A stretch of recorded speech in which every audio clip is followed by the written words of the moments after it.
What's up, everybody? It's Frank Sriracha here with another casted game of the Discovery Cup.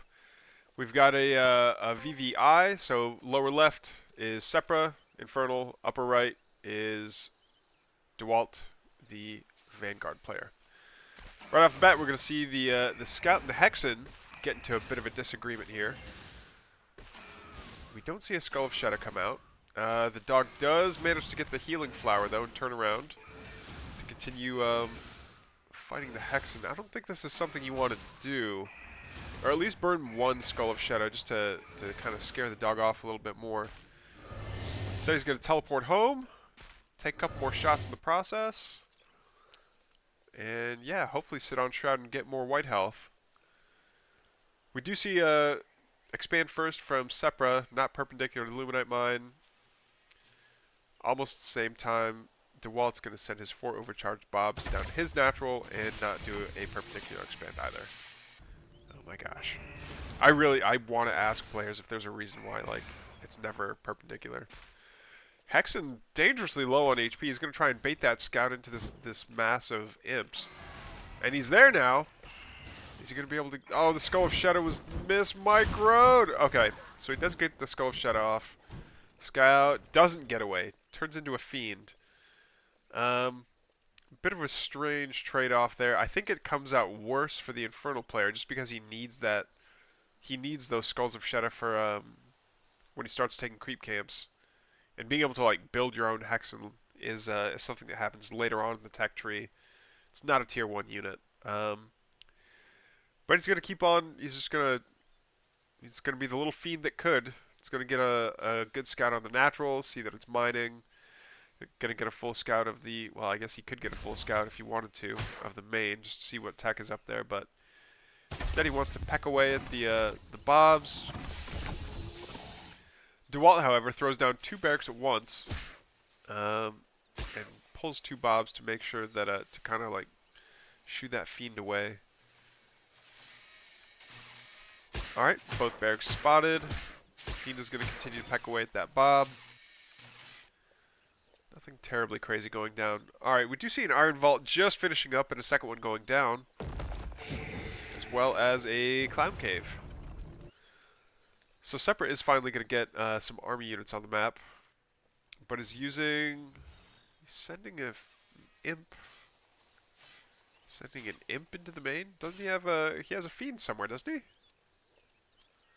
Maybe he just wants to use the imp as a... Oh, maybe he used the global command card to rally it up, I guess, accidentally. Well, it's gonna get chopped away at by these lancers, which do seem to be faster than that imp. Yeah. Adios. Yeah, there's a second imp there. That had to be a misrally.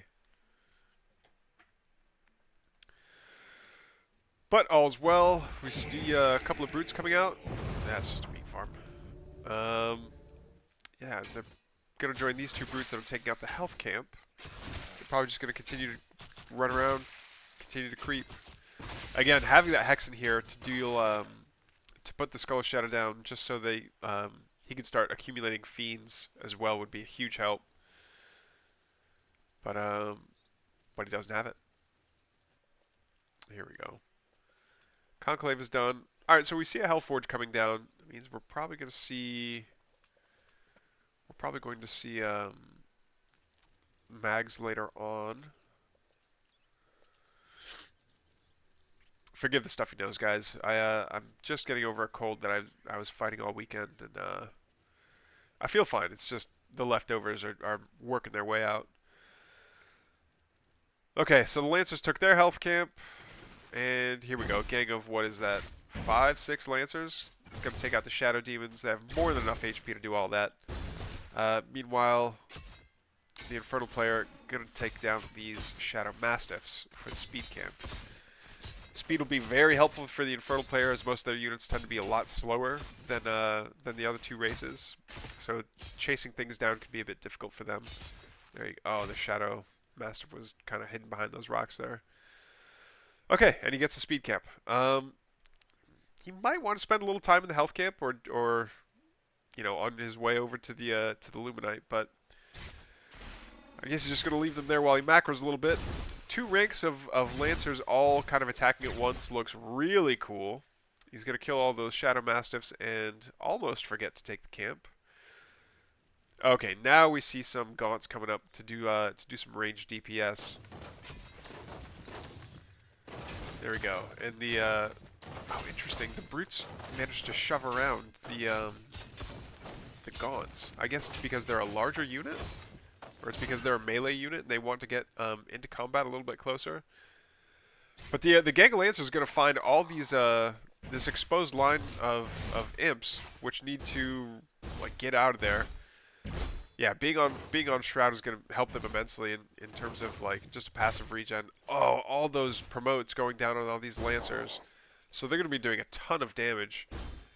They're going to get nice and wedged in. I think Lancers fight better in a choke as well. Yeah, this one Gaunt is going to prevent all these Brutes from fighting.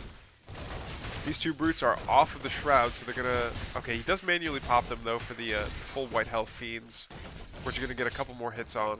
But, yeah, these 4 Gaunts are not long for this world as they're surrounded by the Lancers. A couple more Lancers. Yeah, it's just an absolute parade push of Lancers that are going to come streaming in. The Natural is functionally useless. Way too many Lancers. There's, what, 2 Brutes, 3 Brutes, and a whole bunch of Imps that are trying to fight off all these Lancers. Yeah, there's the GG. That'll be it for round 1, game 1, Seppra versus Dewalt.